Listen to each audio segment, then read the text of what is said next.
let's look at the second debate between Tim Ryan and J.D. Vance. And again, on a policy level, there's not a whole lot about Tim Ryan that I like. I mean, I think he's become a little bit more populist, a little bit more labor friendly. I think he's starting to follow the Sherrod Brown sort of like playbook for Ohio to the extent that you can, at this point. But here is, I think, like a very helpful. This is we talk about defining your opponent. Tim Ryan stumbled onto this, I think, maybe a little bit in the first debate, and he picked it up and went full hog on the second one. Gentlemen, political subservience is kryptonite to this hotly contested race. Mr. Vance, Congressman Ryan has called you Donald Trump's ass kisser. Implication being you will pay any price for the endorsement and support of the former president who publicly insulted you in Youngstown. To prove the congressman wrong and to show Ohio voters that you are your own man, I would like you to identify one issue that Mr. Trump is wrong about and therefore deserving of public criticism. I love this question. Look, I disagree with the president on a number of things. He's a friend of mine, of course, and I'm proud to have his endorsement. But look, the thing that was wrong about the Trump administration is they put a lot of people in the administration, a lot of bad personnel folks who actually advocated limitless, nonstop wars that would mean a lot of folks from Mahoning Valley and a lot of folks from where I grew up would have to go off and fight those wars. A guy like John Bolton, for example, should have never been national security advisor in the Trump administration. But let me address Tim Ryan's point and your question there. Donald Trump told a joke. He told a joke at a rally based on a false New York Times story, and Tim Ryan has decided to run his entire campaign on it. Now look, Tim Ryan is publicly out there on national television saying, "I love Nancy Pelosi."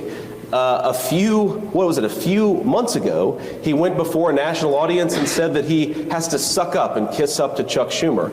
The guy who's subservient to the national party is Tim Ryan, who's been begging for these guys to come into this race and save him from the campaign that he's been running. So look, it's ridiculous for him to accuse me of being anything because he has utterly failed to be independent to represent this valley, and he will utterly fail to represent the people of Ohio if he's elected to the United States Senate.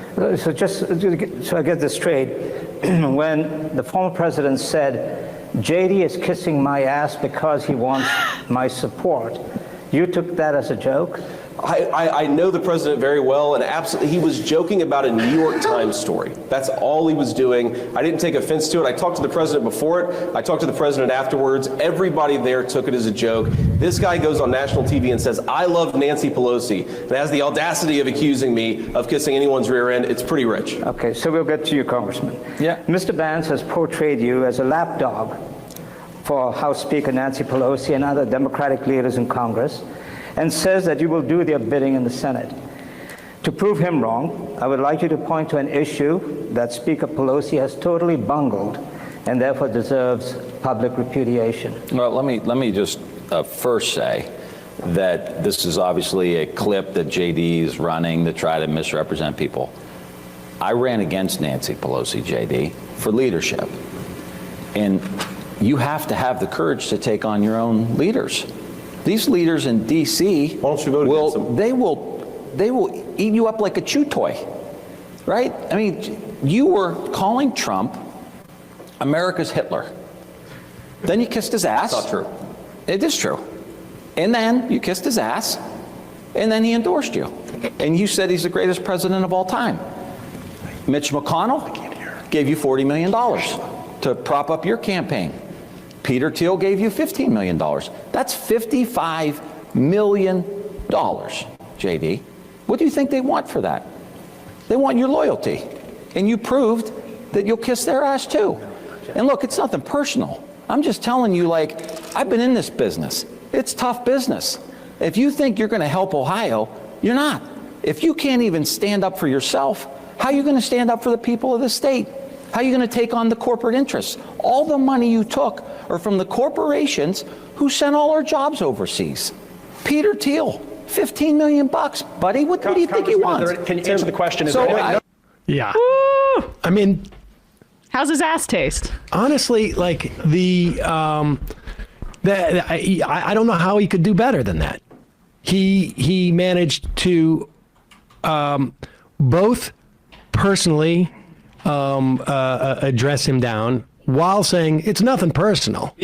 Looking him in the eye, laughing as he talks, but not over the top. He managed to bring in how much he is not only a lapdog for Trump, but also for these massive corporate interests. He brought in all this outside money that is there. He brought in all these corporate heads who are going to ship jobs out. I mean, he managed to get, I don't know how many words he used relative to how many words J.D. Vance used, but he managed to bring into there a half a dozen concepts that all are consistent with the narrative that this guy is a corporate Trumpy crony, and you can't really trust him because all it's going to take is a couple of bucks, and he's going to be doing whatever these people say. And a weak kind of portrayal of him as a bit of a weak person who's going to flip-flop. One, he calls him America's Hitler. Now he's carrying water for him. So not just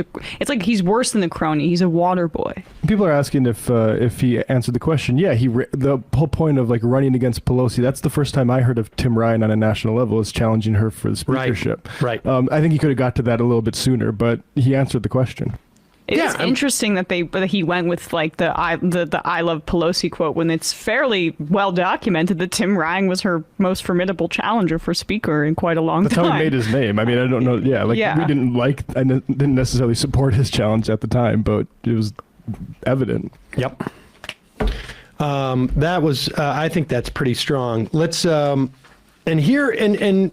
again, Ryan is trying to portray Vance as a couple of things. One, sort of a radical, but just a guy who's going to say anything.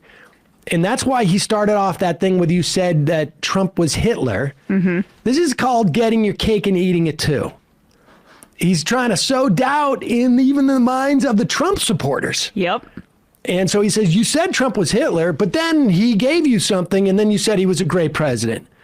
And here is, this is clip number 2. This is where Ryan is really basically trying to show that J.D. Vance will say anything because he believes nothing. And this is an easy narrative to build upon because J.D. Vance believes nothing and will say anything. And here it is. Support him.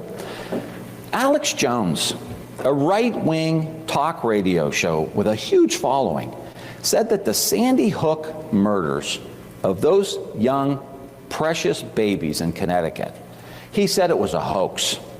And he went on and said it was a hoax. And I've met these families from Sandy Hook.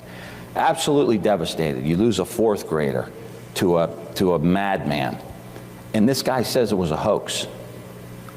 Our guy JD says this is one of the most credible news sources in the whole country. And he just got convicted and he just got sued to the tune of billions of dollars that he owes the family for putting them through this grief. And I just want people to know, it's like, we are running for the United States Senate. This is the highest office you could get in this country except for president. And he's running around backing these extremists, the most extreme people in the country, a guy who denied Sandy Hook.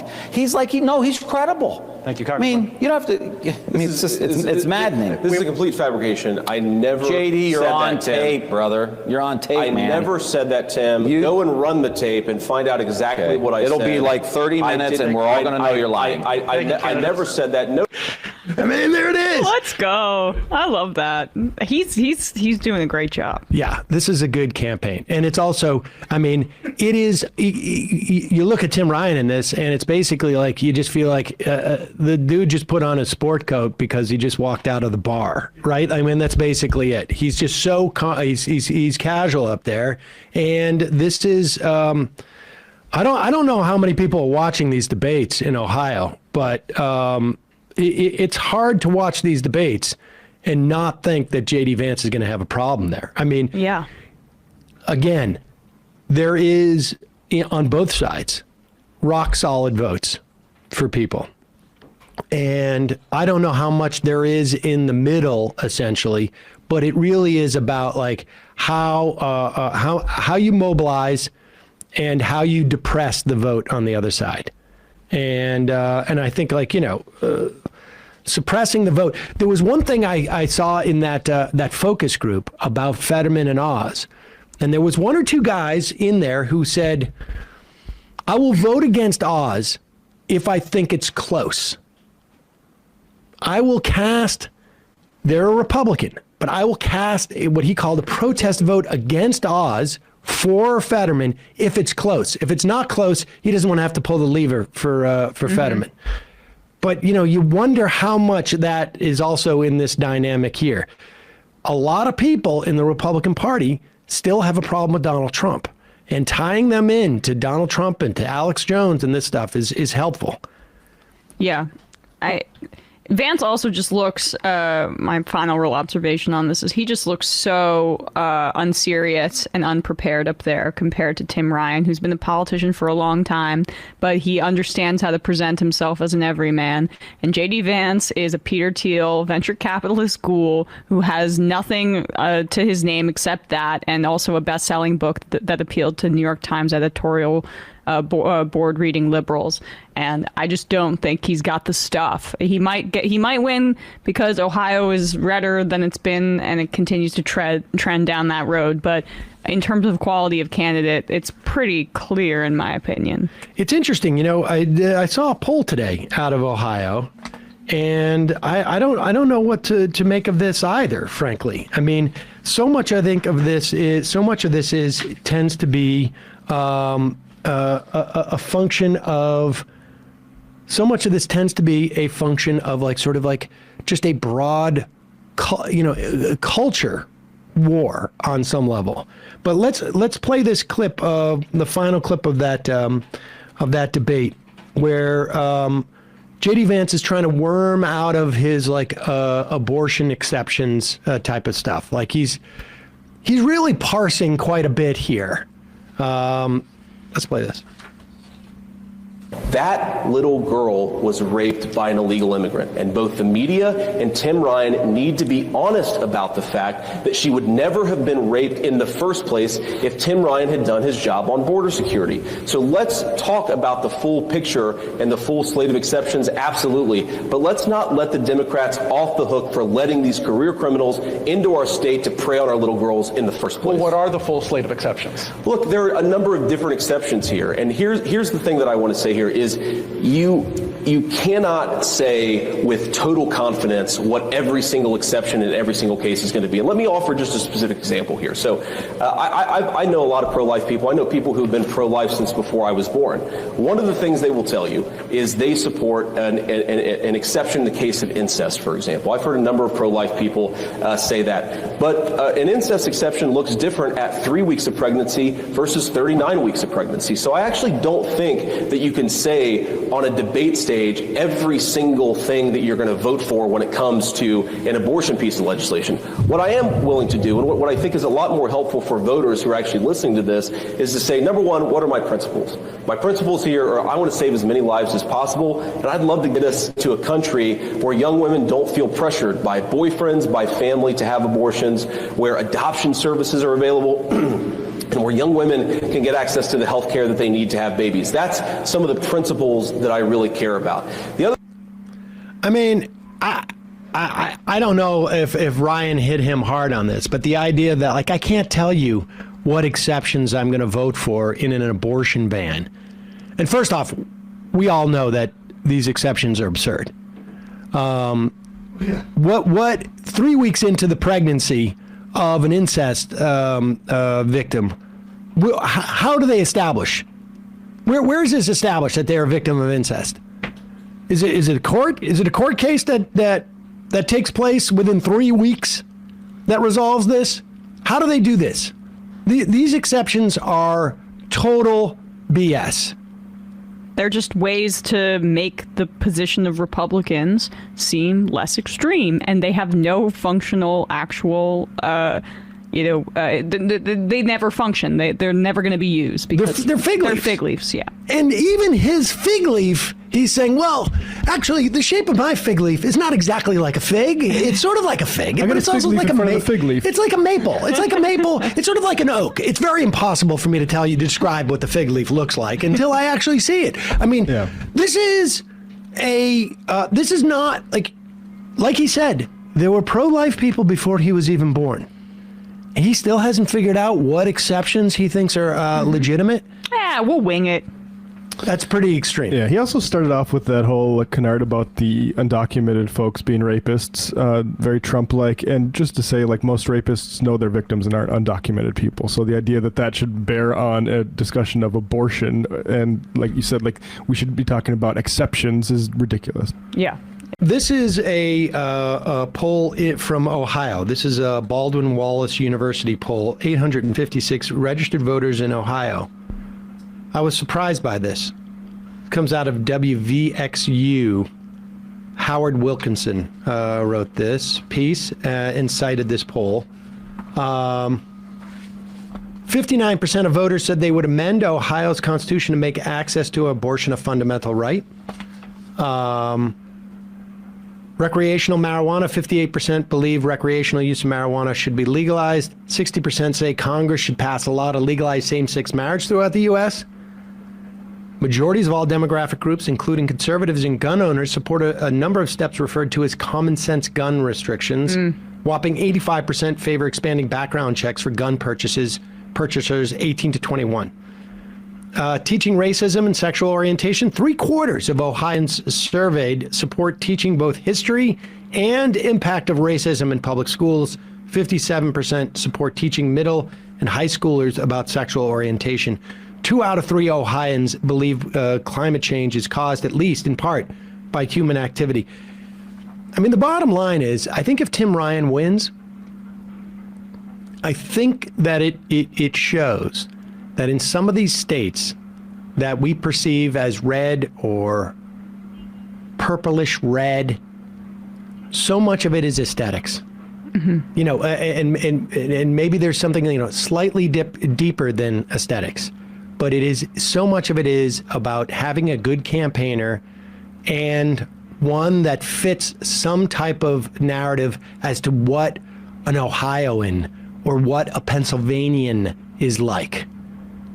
And in both these races, with Ohio and Pennsylvania, you have someone who feels like a little bit of an outsider. Certainly Oz more so, because Fetterman's done such a good job of defining him that way.